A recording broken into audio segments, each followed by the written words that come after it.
जयपुर से अहम खबर है। अब मंडियों में नहीं बिकेंगे गैर कृषि उत्पाद। कृषि विपणन विभाग ने इसे लेकर आदेश भी जारी कर दिए। मंडियों में बेचे जाने वाले गैर कृषि उत्पाद पर तत्काल रोक लगाई गई है और अब मंडियों में सिर्फ बेचा जाएगा अधिसूचित और गैर अधिसूचित कृषि उपज व खाद्य पदार्थ। दुकानों पर बिना अनुमति के बेचे जाने वाले अन्य खाद्य पदार्थ और वस्तुओं पर प्रतिबंध लगाया है। मंडियों को कृषि संबंधी गतिविधियों तक सीमित रखने के लिए भी आदेश जारी किया गया है और ऐसे में यह निर्णय फुटकर दुकानों, बीज, कीटनाशक, बारदाना, पशु आहार और कृषि यंत्र के जारी किए लाइसेंस पर भी ये लागू होगा। तो बेहद अहम है ये खबर। जयपुर से बड़ी खबर है, जब मंडियों में नहीं बिकेंगे अब गैर कृषि उत्पाद जो कि अब तक बिकते थे। कृषि विपणन विभाग ने इसे लेकर आदेश यहां पर जारी कर दिया है।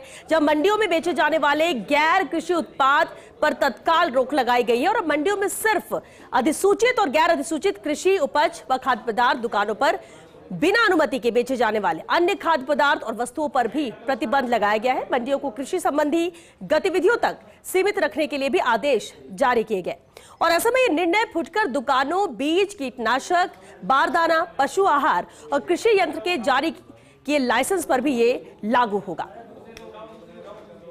तो इस वक्त ये बेहद अहम खबर है क्योंकि लगातार इसे लेकर सवाल भी उठते रहे हैं, विरोध भी होता रहा है, लेकिन अब जिस तरह की बड़ी खबर आ रही है, मंडियों में गैर कृषि उत्पाद नहीं बिकेंगे। मंडियों में बहुत हद तक गैर कृषि उत्पादों की भी मौजूदगी ज्यादा रहती थी और इसका विरोध लगातार किया जा रहा था, लेकिन अब कृषि विपणन विभाग ने इसे लेकर अहम आदेश जारी किए हैं।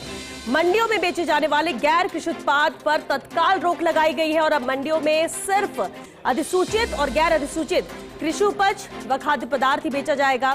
दुकानों पर बिना अनुमति के बेचे जाने वाले अन्य खाद्य पदार्थ और वस्तुओं पर प्रतिबंध लगा दिया गया है। मंडियों को कृषि संबंधी गतिविधियों तक सीमित रखने के लिए आदेश जारी किया गया। और चलिए इस पर ज्यादा जानकारी के साथ सहयोगी जियाउद्दीन हमारे साथ जुड़ चुके हैं। जिया, बेहद अहम ये खबर है, इस फैसले के पीछे की वजह क्या है? क्या लगातार इसका विरोध हो रहा था इसलिए ये फैसला लिया गया?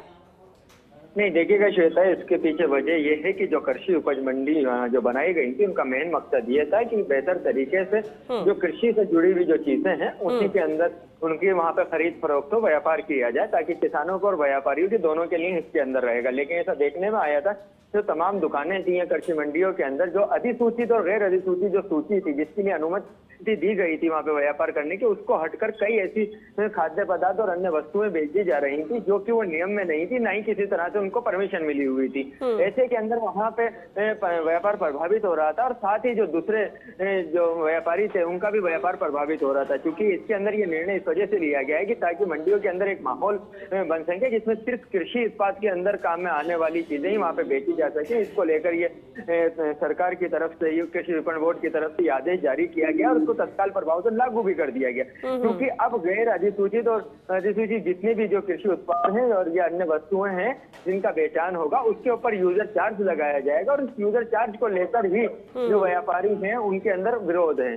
फिलहाल देखा जाए तो इस फैसले के बाद कई व्यापारियों ने इसका स्वागत किया, क्योंकि कई बार देखने को मिला था कि जिनकी बड़ी दुकानें थी या ज्यादा बड़े गोदाम थे वहां पे जो गैर अधिसूचित जो चीजें थी जिनकी अनुमति नहीं थी बेचने की, उनका भी पहचान किया जा रहा था। तो खास तौर पर सरकार को इसका नुकसान हो रहा था और क्योंकि उसमें यूजर चार्ज भी वसूला नहीं जा सकता था, तो अब जो अधिसूचित होंगी और उन्हीं जिन वस्तुओं की परमिशन होगी बेचने की उनको बेचा जाएगा तो उस पर यूजर चार्ज वसूला जाएगा 50 पैसे प्रति सैकड़ा। तो इससे सरकार को भी फायदा होगा, किसानों को भी और व्यापारियों को भी फायदा होगा। जी चलिए, बहुत शुक्रिया जियाउद्दीन आपका इस पूरी जानकारी के लिए। तो बेहद अहम ये आदेश निकाले गए हैं।